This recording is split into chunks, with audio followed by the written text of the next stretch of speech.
Amigas y amigos, ¿cómo están? Tengan todos ustedes muy buenas noches, buenas tardes o buenos días en el momento en que nos están viendo o escuchando. Continuamos con la lectura de esta maravillosa obra, Sanación con forma, energía y luz, de Tenzin Wangyal Rinpoche. Estamos exactamente en la página 33. Y bueno, vamos a hacer el Guru Yoga, como siempre, para empezar las reuniones. Entonamos todos juntos. Vamos a hacerlo en español para poder todos tener sintonía. Damos nuestras manos y decimos: en la corona de mi cabeza, palacio del gozo supremo, te rezo, benevolente y preciado maestro raíz, concédeme las bendiciones para reconocer mi propia y verdadera naturaleza búdica. Gracias. Que todos los seres que de los tres reinos puedan también ser beneficiados con las prácticas y con lo que vamos a aprender hoy día. Muy bien, vamos a continuar. Página 33, los elementos y nuestro bienestar. ¿Ya? El ambiente físico ideal para los seres humanos es un lugar donde la tierra sea fértil y sana, el agua abundante y pura, el aire limpio y fresco y la temperatura moderada. Debe haber suficiente espacio para nuestras granjas, animales, ciudades y proyectos. En otras palabras, debe ser un ambiente donde los elementos estén equilibrados, idealmente para cumplir nuestras necesidades humanas. De hecho, podemos vivir en toda una gama de ambientes, desde el altiplano, árido y helado del Tíbet, hasta desiertos, pantanos, bosques húmedos y regiones árticas. Los climas más severos requieren más energía y resistencia que los ambientes ideales. De manera similar, la calidad de nuestra vida es mejor cuando los elementos internos están en equilibrio, pero podemos sobrevivir, y lo hacemos, en estados en desequilibrio. Las funciones biológicas de nuestro cuerpo se consideran normales cuando están dentro de cierta escala. La presión sanguínea debe estar entre esto y aquello, los niveles hormonales entre este y aquel. A medida que las funciones se alejan de la escala óptima, los efectos negativos incrementan. Cuando el desequilibrio es demasiado, el cuerpo se daña o muere. En otras dimensiones sucede lo mismo. Las escalas, según las cuales las emociones se consideran normales, están definidas con menor claridad. Casi todos tenemos periodos de depresión, pero estos no se consideran un problema a menos que sean muy graves o crónicos. El miedo es una experiencia normal en situaciones aterradoras, pero el temor y la ansiedad constantes son considerados anormales y debilitantes. No se trata de deshacernos de nuestras emociones, sino de equilibrarlas. Por ejemplo, los seres de los reinos de los dioses no están más allá de las emociones, pero sus fuerzas internas están tan equilibradas que viven consistentemente dichosos. Podemos ser exitosos, tener buenas relaciones y disfrutar de la vida, pero si estamos fuera de equilibrio, nunca nos sentiremos perfectamente bien. En cambio, cuando los elementos están equilibrados, podemos vivir en situaciones difíciles, con poca riqueza material, con pocos amigos, y permanecer estables, centrados y flexibles. Quizá no nos guste la situación en la que nos encontramos, pero estaremos a gusto con nosotros mismos. El propósito del estudio y la práctica de los elementos es afectar de manera positiva nuestro bienestar, proporcionándonos las herramientas para lograr el equilibrio subyacente en la salud y en la integridad en cualquier dimensión de la experiencia. No se requiere de tanta intuición para saber cuándo estamos en equilibrio o fuera de este. Todos conocemos estas experiencias. Oscilan en un elemento que va desde la máxima perturbación de equilibrio, la psicosis o enfermedad grave, hasta el equilibrio perfecto, el cual ocurre solo cuando podemos permanecer en la naturaleza de la mente, la búdica, la naturaleza búdica. En nuestra vida cotidiana estamos en algún punto intermedio, oscilando entre el equilibrio y el desequilibrio. La idea de equilibrar las energías elementales puede aplicarse de manera útil a cualquier función humana, cualidad o actividad, la salud, las relaciones, la práctica espiritual, el carácter, el estado emocional, el entorno físico, etcétera. La chispa. A ver, un segundito. Utilizando el desequilibrio de los elementos como una metáfora básica, podemos entender las enfermedades y la infelicidad, así como los obstáculos en todos los niveles de la práctica espiritual. Equilibrar los elementos se vuelve una metáfora para sanar, para desarrollar cualidades y capacidades positivas y para eliminar las cualidades negativas. Si un elemento predomina, necesitamos cultivar el opuesto. Si estamos dominados por el fuego, por ejemplo, tratamos de activar el agua o la tierra y viceversa. Si la tierra es dominante, si estamos embotados, soñolientos y pesados, activamos el aire o el fuego. Y si el aire nos domina, si somos inconstantes, estamos nerviosos y tenemos un periodo de atención corto, entonces activamos la tierra o el agua. Hay varios ejemplos obvios de cómo equilibrarnos en la vida diaria. Si una fiebre se vuelve amenazadora, nos recomendarán que nos metamos en agua fría. Si nos enfriamos demasiado, nos aplicaremos calor. Y si nos deshidratamos, beberemos agua. Por naturaleza, todas las conceptualizaciones son simbólicas y los 5 elementos son símbolos de gran profundidad y de tradición antigua. Sin embargo, más allá de la metáfora, los 5 elementos son energías con las cuales el practicante puede trabajar directamente por medio de acciones físicas. Miren, esta parte es interesante, ¿no? El practicante puede trabajar directamente por medio de acciones físicas, movimiento energético y el fluir de la conciencia despierta, ¿no? Lo físico, lo energético y la conciencia, ¿no? Están contenidos en esta parte, ¿no? ¿Alguien quiere hacer alguna pregunta o comentario hasta aquí? Si no, para continuar con la siguiente parte. ¿Todo está bien? Bien, creo que todo está entendible también. No se está usando términos difíciles o que no sean familiares. ¿Cómo se desequilibran los elementos? Cada uno de nosotros comienza la vida como una manifestación única de los elementos, ¿no? Todos nosotros, ¿no?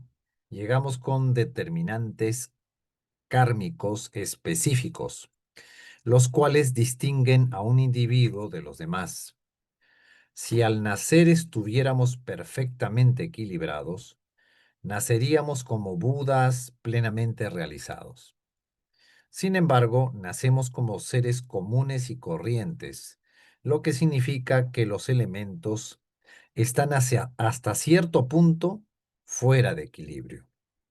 Si este desequilibrio es grande, puede ser obvio. Por ejemplo, en el nivel físico ordinario, el nacer con un problema metabólico que impide que la digestión sea adecuada es algo que se reconoce pronto y lo llamaríamos falta de fuego. Aún pequeñas diferencias en la fuerza y cierta combinación de las energías elementales crean las distintas características en el individuo, las variaciones en temperamento y facultades mentales, así como las diferencias físicas. Después del nacimiento, el medio ambiente y las respuestas del individuo ante el medio ambiente afectan aún más la dinámica de los elementos, ¿no? Se va creciendo y van acrecentándose algunos inconvenientes. Los accidentes y las crisis, situaciones que provocan una reacción fuerte o que paralizan, tienen consecuencias, al igual que las mínimas decisiones y detalles.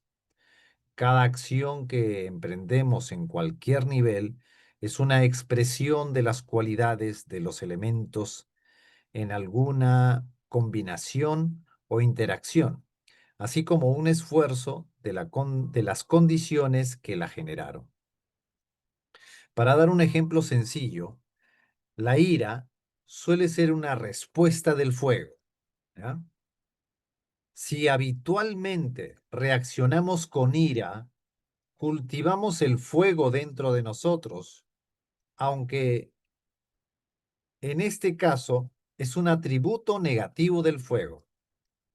De la misma manera, debido a que la creatividad está conectada con la naturaleza luminosa del fuego, cuando respondemos de manera creativa, también estamos desarrollando el elemento fuego. En este caso, en sus aspectos positivos, ¿no? Para diferenciarlo del cuando se desencadena la ira, ¿no? Este proceso también es reforzado por las normas culturales que favorecen ciertas cualidades elementales por encima de las demás.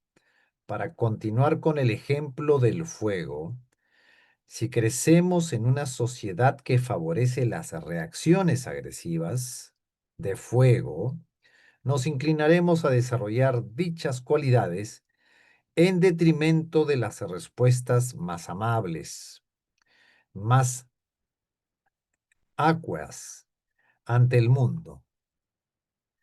El desequilibrio elemental puede ser temporal o de toda una vida.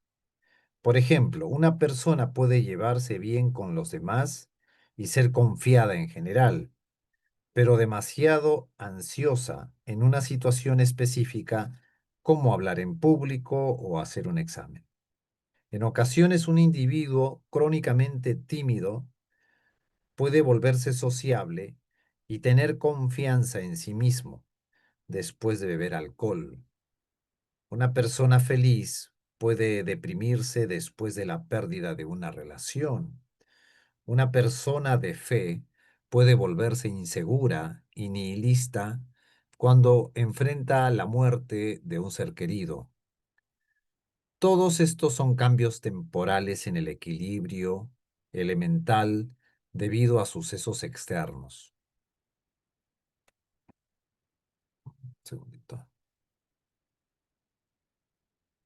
Ya. Dichos cambios ocurren de un momento a otro. Después de una comida pesada, nos sentimos soñolientos y dominados por el elemento tierra. Si nos avisan que el jefe quiere hablar con nosotros, podemos perder la conexión con la tierra y vernos dominados por el aire y preocuparnos. Cuando estamos cansados, una reunión agotadora puede dar lugar a la pérdida del fuego creativo, que más tarde puede ser estimulado mediante una buena conversación con amigos. Casi cualquier cosa puede ocasionar el desequilibrio de los elementos: la dieta, los pensamientos, las emociones, una película, los amigos, la cultura, la enfermedad, etcétera. Pero nuestra situación no es tan frágil como suena. También podemos equilibrar los elementos mediante la dieta, los pensamientos, las emociones, una película, etcétera. Por ejemplo, si tenemos demasiado aire y estamos en las nubes, puede ayudarnos algo tan sencillo como pasar tiempo con amigos que tengan los pies en la tierra. Ciertos desequilibrios pueden ser más fijos que otros, como rasgos de carácter que vienen de mucho tiempo atrás o tendencias habituales que tienden a continuar reforzándose a sí mismas. La manera en que hablamos, los colores que nos gustan y la forma en que caminamos y movemos las manos son expresiones de los elementos, y en todas estas podemos ver si sabemos lo que estamos mirando, cuál elemento o elementos nos dominan. En Occidente, las personas suelen considerar dichas condiciones como estados psicológicos, pero las interacciones de los elementos son más básicas que el nivel de la manifestación psicológica.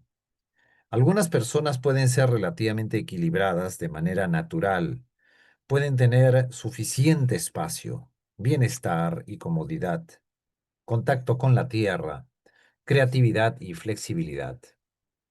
Las cualidades más elevadas pueden estar presentes: compasión, amor, generosidad, paciencia, etcétera. Y el ser físico puede estar igualmente equilibrado. Todos hemos conocido personas así. Suelen ser sanas y felices, capaces y confiadas.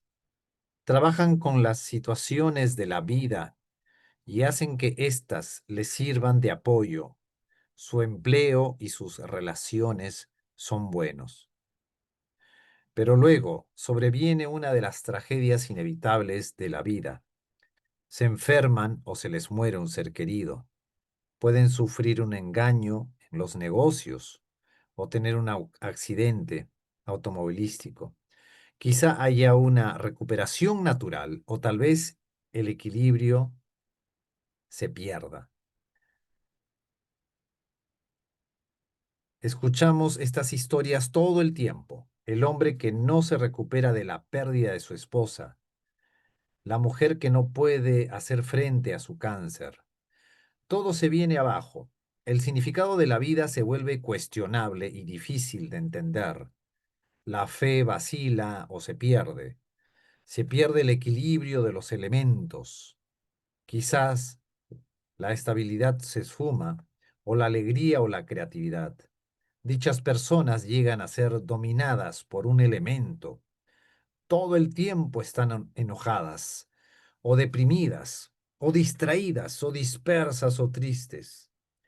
Las personas pueden quedarse perdidas el resto de su vida o empezar a entender la falta de armonía. Pueden acudir a un médico o cambiar su dieta o empezar a hacer ejercicio o ir a un terapeuta o a una terapia. Pueden renovar o comenzar una afiliación religiosa. Si no han iniciado de manera intencional el viaje espiritual, iniciarlo es la mejor respuesta frente a ese sufrimiento. En toda esta variedad de intentos de sanar, se cultiva o se elimina algo. Dejamos de comer esto y empezamos a comer aquello, dejamos de pensar de esa manera y pensamos de esta otra, abandonamos los hábitos sedentarios, cambiamos nuestras actividades habituales, Cuando algo no se siente bien en nuestra vida, queremos que algo cambie, queremos más de aquello que sentimos que nos falta o queremos deshacernos de lo que nos molesta. Existe en nosotros un impulso natural hacia el equilibrio, así como hay un llamado natural hacia el desarrollo de la conciencia despierta y el crecimiento espiritual. Ambos pueden ser desvirtuados o negados, pero la sabiduría que puede conducirnos hacia el equilibrio es inherente en nuestro ser. A ver, ¿alguna pregunta o comentario que quieran hacer? Vamos a avanzar un poquito más para que luego, de manera rápida, nos encontremos con las prácticas, ¿no? Porque este libro tiene bastantes propuestas y prácticas, pero para el entendimiento de los elementos, porque esto está en nuestro cuerpo, está en los aspectos sutiles, está en todo el universo. Los cinco elementos están presentes, uno está en constante conexión, familiaridad, adhesión. Esto es parte de nuestra existencia y uno puede darse cuenta que los impulsos que podamos tener psíquicos, orgánicos, metabólicos, en general todo está comprendido el aspecto relacionado con los elementos. Y aquí hay una explicación interesante que sí es importante abordar para luego ya entrar a la práctica. ¿Alguien quiere hacer alguna pregunta hasta aquí, hasta tocar el punto del surgimiento de los problemas? Y ahí ya nos quedamos. ¿Comentarios? Ya, no hay comentarios, creo. El surgimiento de los problemas. De aquí ya terminamos y pasamos a la práctica. El surgimiento de los problemas. Una perturbación en la vida puede surgir en cualquier dimensión de la experiencia, en cualquier dimensión de la experiencia. La dimensión puede ser física, como una enfermedad que manifiesta en el cuerpo o manifestada en el cuerpo. Podemos consultar a un médico, hacernos radiografías o análisis sanguíneos. Le damos nombre a la enfermedad. Tiene forma, es una bacteria, un virus o es un cáncer, algo sustancial. La enfermedad es tratada con algo sustancial, una píldora, una inyección, una sustancia química o una hierba. O bien el problema puede ser básicamente mental. Es un problema de la mente, aunque la salud del cuerpo puede estar sufriendo. Luego, tal vez la persona va con un psicoterapeuta, trata de entender el problema de manera intelectual, trata de entender las emociones, intenta encontrar el significado de lo que está ocurriendo o trata de cambiar su manera de pensar acerca de la situación o de sí misma. La cultura tibetana también reconoce una tercera área o una tercera área en la cual los problemas se manifiestan: la dimensión energética. Entonces, para entenderlo, está la dimensión física, la dimensión de la mente, digamos, ¿no? De los problemas mentales, producto de las emociones, la agitación mental, todo ello, ¿no? Y la dimensión energética, ¿no? Físico, mental y energético, ¿no? La dimensión energética, dice. De acuerdo con la tradición, aquí las perturbaciones son aquellas que no pueden ser diagnosticadas médicamente, ¿no? Se cree que son resultado de la interferencia negativa de seres no físicos, ¿ya? La interferencia de seres no físicos. En este caso, el diagnóstico debe ser hecho a través de medios tales como la indagación, la adivinación, la intuición, los sueños o la astrología. Repito, en este caso, el diagnóstico debe ser hecho a través de medios tales como la indagación, la adivinación, la intuición, los sueños o la astrología. Además, los métodos de tratamiento también son insustanciales. exorcismo mediante el contacto de textos sagrados y otros objetos, purificación a través de humo y agua, recuperación del alma y acrecentamiento de la fuerza vital mediante rituales, ejercicios yógicos del prana, prácticas de meditación, contemplación y oración. Repito esta última parte, ¿ah?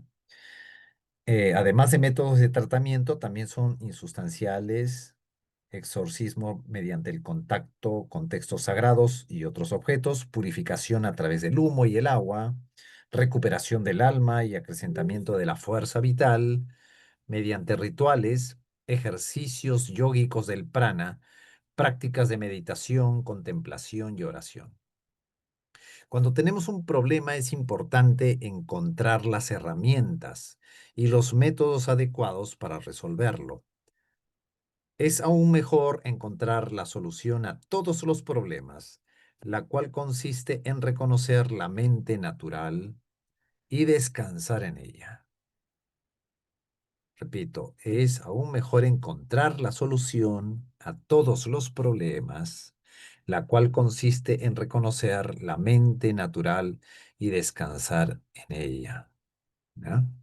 Pero si no conocemos la naturaleza de la mente, entendido la naturaleza de la mente en su estado natural, ¿no? O sea, en su estado natural, estoy redundando, disculpen. O sea, pero si no conocemos la naturaleza de la mente, que es vacía, ¿no? Que es sin pensamientos, entendido así, eh, o no podemos descansar en ella, necesitamos conocer otras prácticas, ¿no?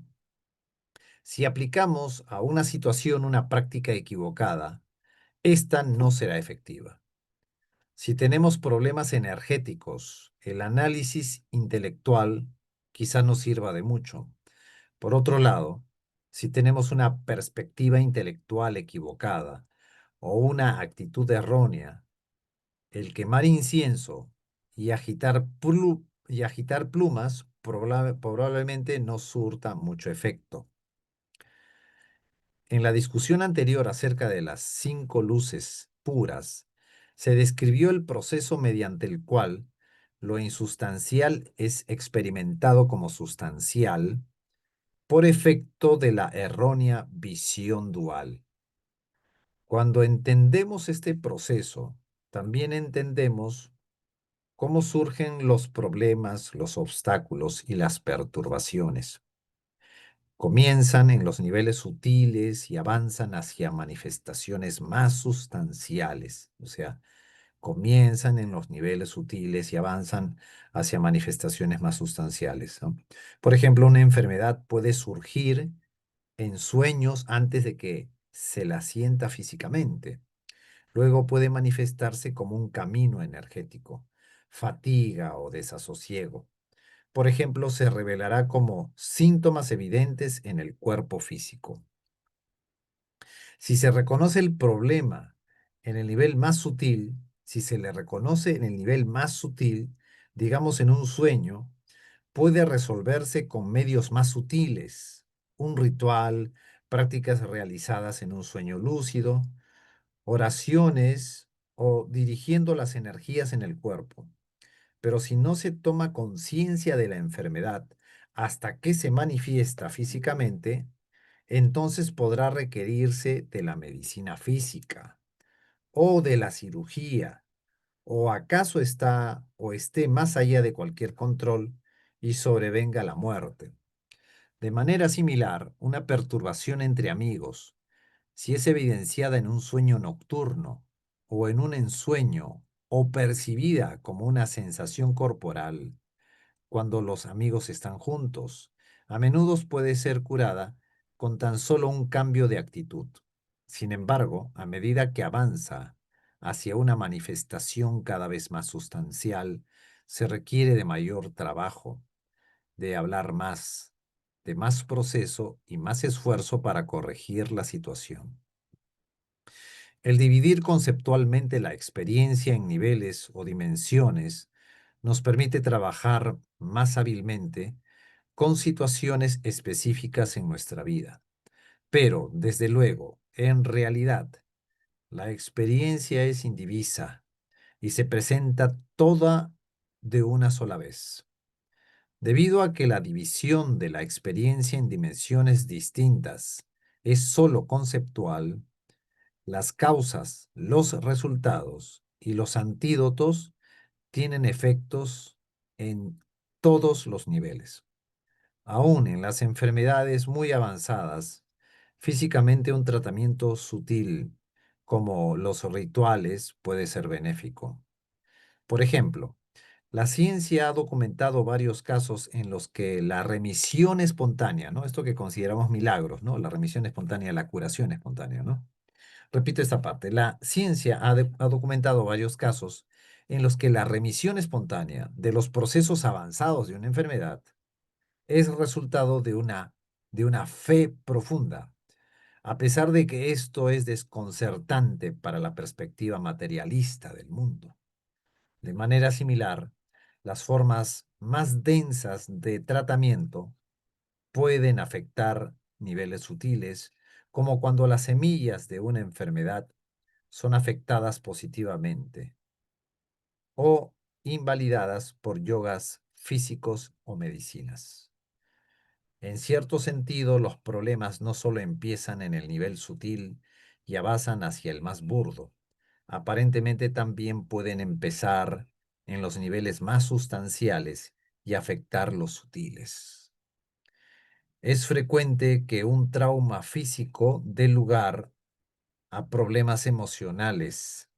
Los accidentes y las enfermedades pueden confundir a la mente y afectar el estado de ánimo. Sin embargo, desde el punto de vista tibetano, se cree que incluso estas causas de desequilibrio, aparentemente accidentales o externas, empiezan como huellas kármicas insustanciales que finalmente se manifiestan en el nivel externo. Listo, vamos a dejarlo aquí ya. Nos quedamos ya para empezar la página 42 y ya falta poco también para comenzar el capítulo 2, ya que se hace referencia de los 5 elementos en el chamanismo y de ahí ya se relatan algunas prácticas que son muy importantes. Así que vamos a continuar y ¿Puedo hacer una para... pregunta? No. Sí, claro, adelante Carlos, adelante, gracias. La pregunta es un poco difícil, pero bueno, la tengo que hacer porque no la sé. Uno tiene siempre la idea de que el karma es que significa acción, ¿no? Sí, Es yo hago algo y recibo la consecuencia de lo que hago.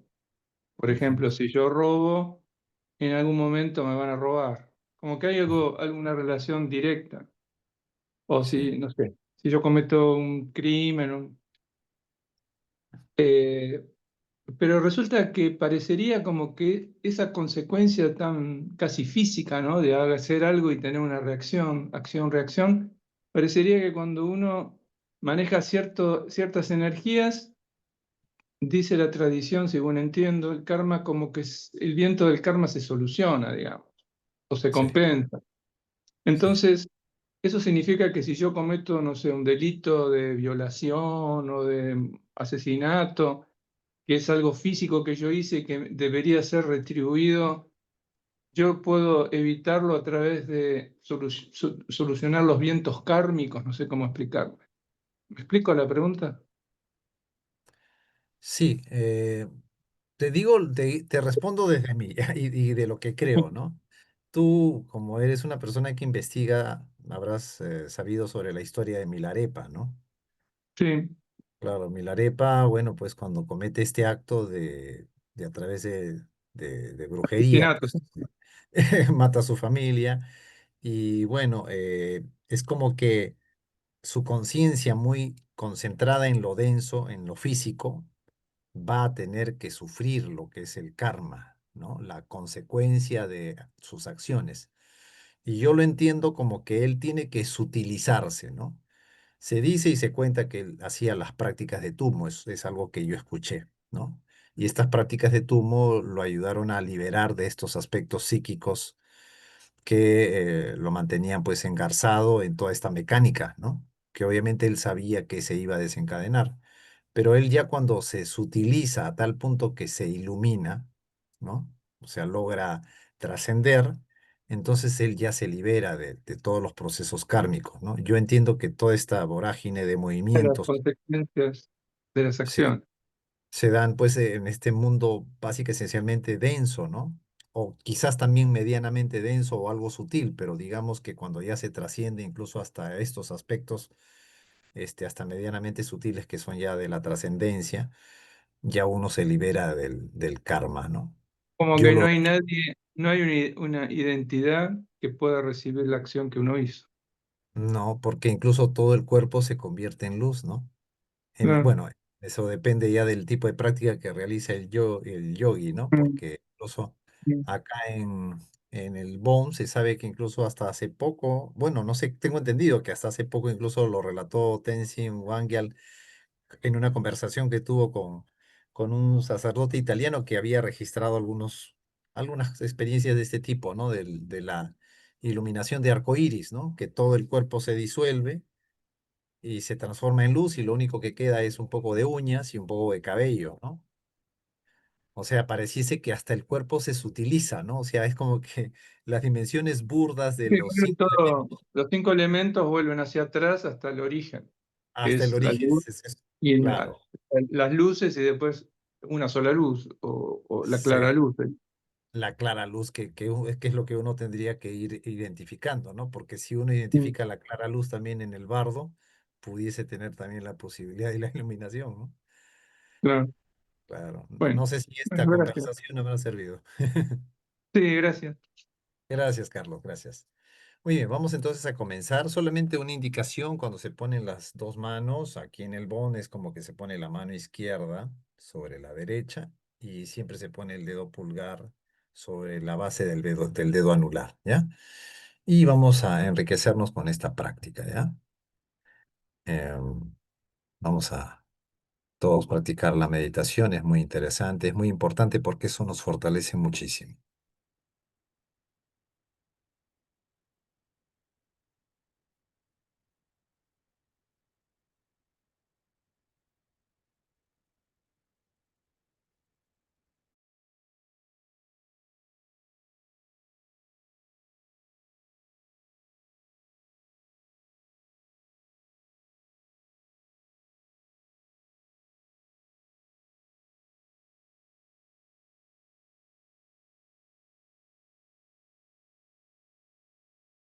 Un segundito.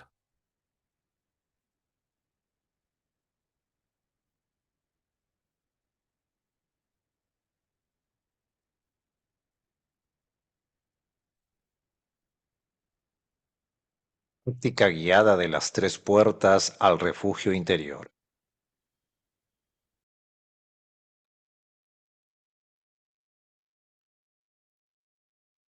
Práctica guiada de las tres puertas al refugio interior.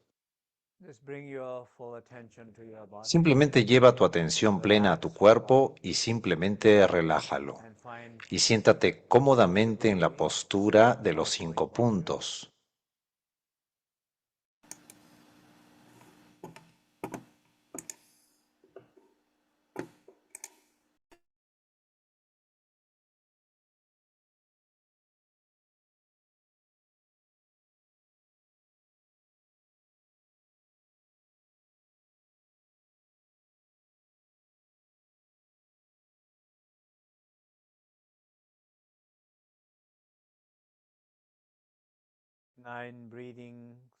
Las 9 respiraciones de purificación.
Simplemente siente y sé consciente de la apertura en los 3 canales.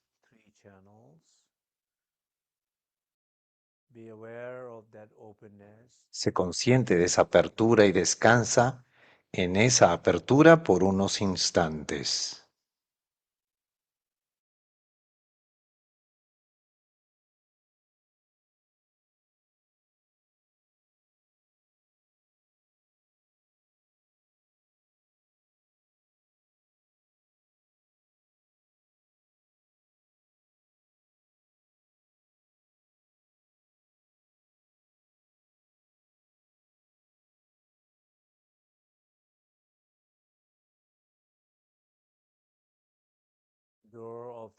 La puerta del cuerpo hacia el refugio interior.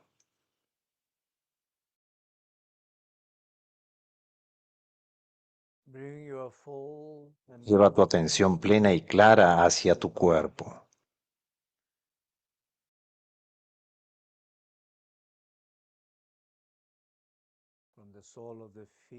Desde la planta de tus pies hasta la corona.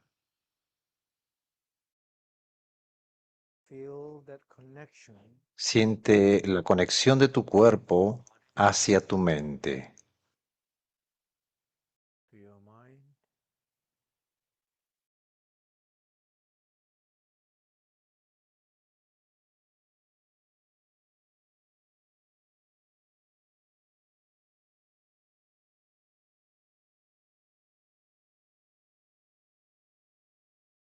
En esa conexión de tu mente y tu cuerpo hay una quietud.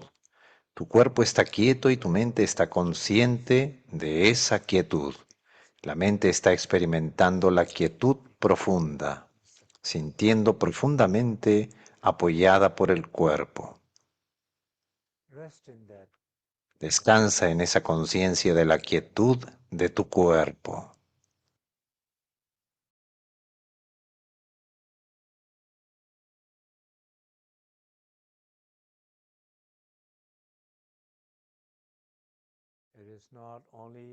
No solamente se trata de estar quieto, se trata de estar completamente consciente de esa quietud. Descansa continuamente en esa conciencia de la quietud en tu cuerpo.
Poco a poco se consciente de la quietud interior, la quietud que no depende de la ausencia de movimiento, la quietud interior que no depende de la quietud del cuerpo, pero hay una conciencia más profunda de la quietud.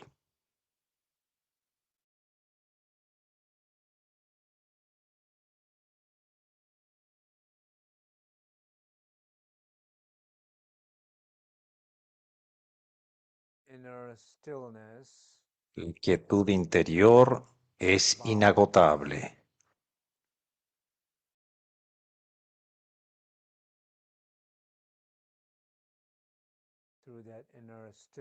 a través de la quietud interior o de la conciencia de esa quietud interior, estás comenzando a ser consciente del sagrado espacio infinito.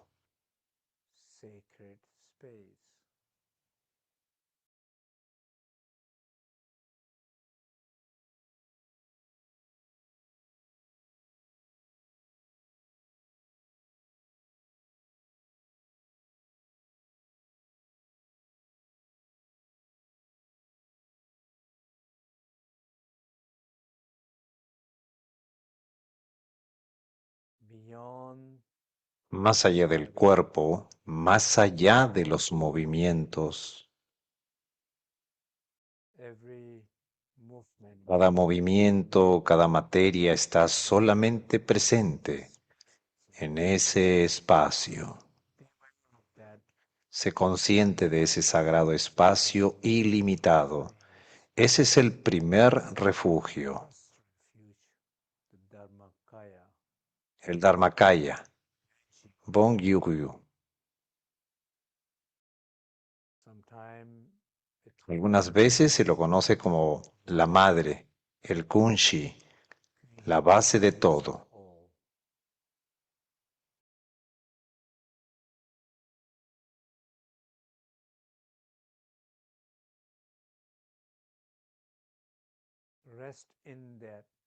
Permanece en ese refugio por unos instantes, como si fuese la primera vez que conocieras a Buda, por el que sientes devoción y has estado rezando por mucho tiempo,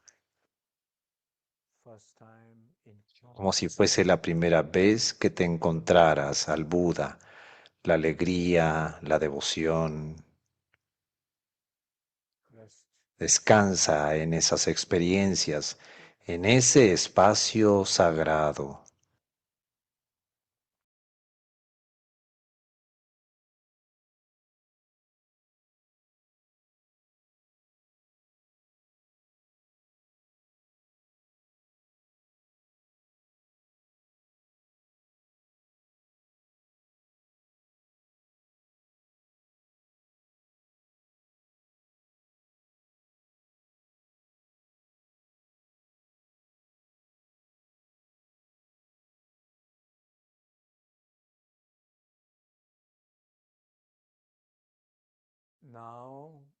Ahora sé completamente consciente de tu habla.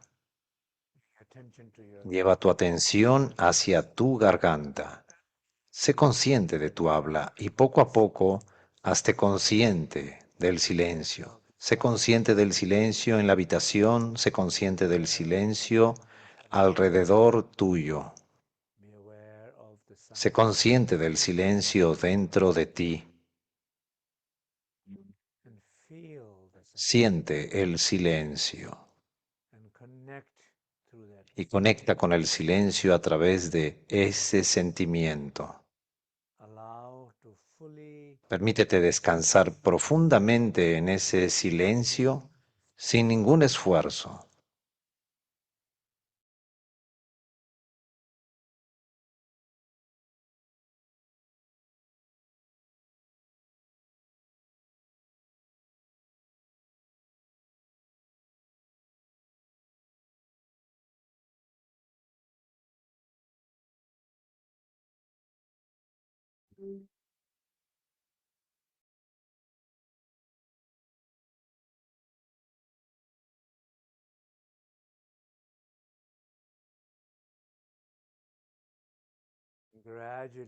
Poco a poco permítete ser consciente del silencio interior, del silencio de ser.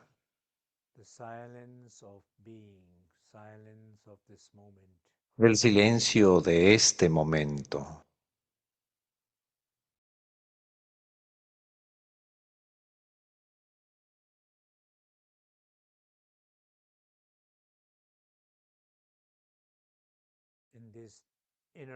En este silencio interior hay un profundo sentido de paz. Hay una presencia de la conciencia.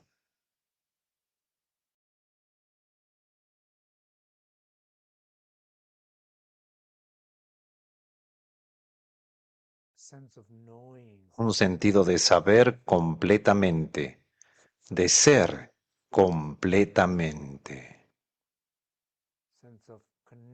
un sentido de conectividad.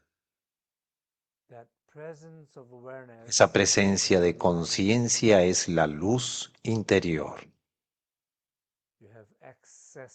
Has accedido a eso a través del silencio, a través de la segunda puerta.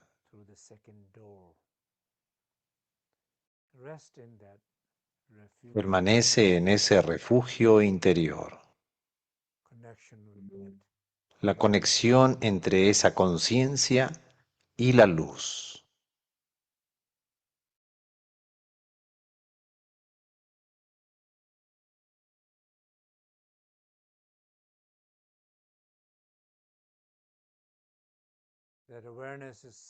Esa conciencia es Sambhogakaya, Soku.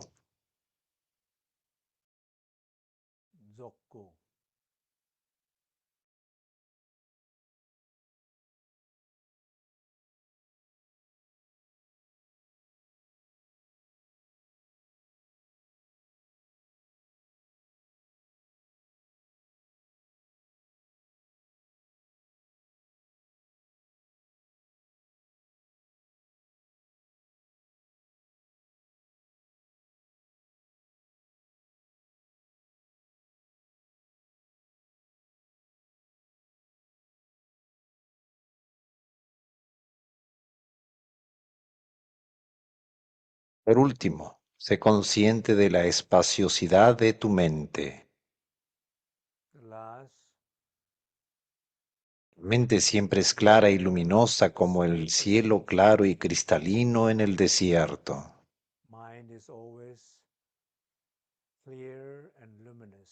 Sé consciente de ello.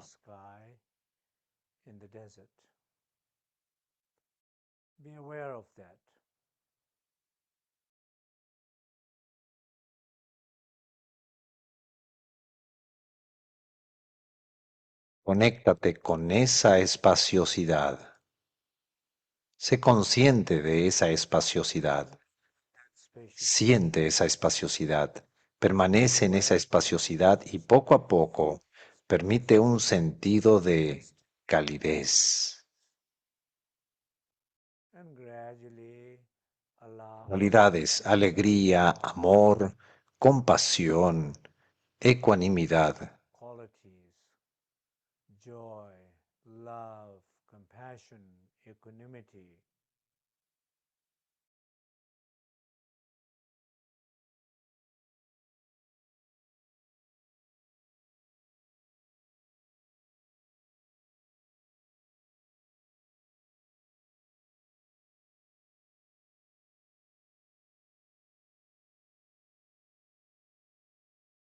Cualquiera que sea la cualidad que estés presenciando, experimentando, sintiendo, esas cualidades son como una manifestación nirmanakaya, trulpi ku. Son manifestaciones puras de ese espacio y esa conciencia, esa naturaleza y esencia.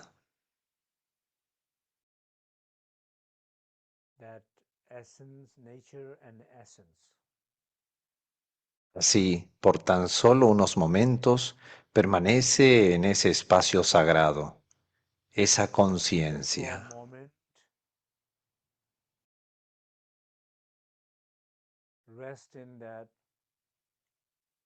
La conciencia sagrada y cualidades iluminadas de alegría, amor, compasión o cualquier otra cualidad que estés experimentando en este momento. Descansa ahí de manera continua.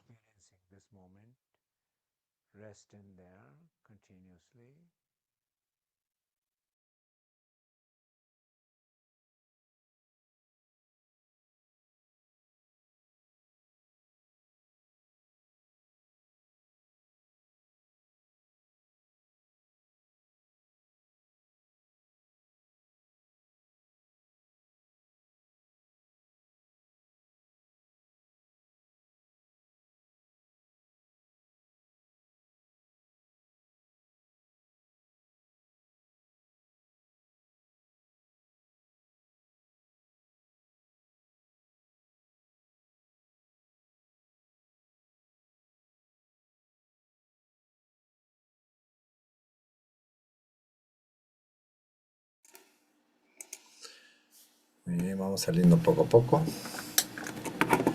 Y vamos a culminar esta reunión con la dedicatoria. La dedicatoria para que el beneficio de esta práctica beneficie a todos los seres, que ninguno quede exento del beneficio de estas prácticas. Vamos a hacerlo en español. Toda virtud pura lograda por medio de las tres puertas. Las tres puertas son cuerpo, habla y mente. Yo dedico para el bienestar de todos los seres de los tres reinos de deseo, forma y no forma. Habiendo purificado todas las aflicciones y oscuraciones de los tres venenos de la aversión, enojo, apego e ignorancia, que logremos rápidamente el estado completo de Buda de los tres cuerpos, que es Dharmakaya, Sambhogakaya y Nirmanakaya.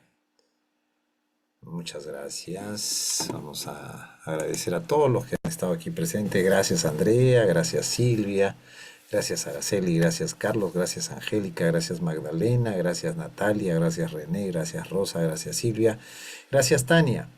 Vamos avanzando más con la lectura, está muy bonita, vamos a profundizar cada vez más. Gracias por acompañarme y nos encontramos la próxima semana. Muchas gracias. Gracias. Gracias. Buenas noches. Gracias. Que vaya muy Buenas bien. noches. Dele, gracias.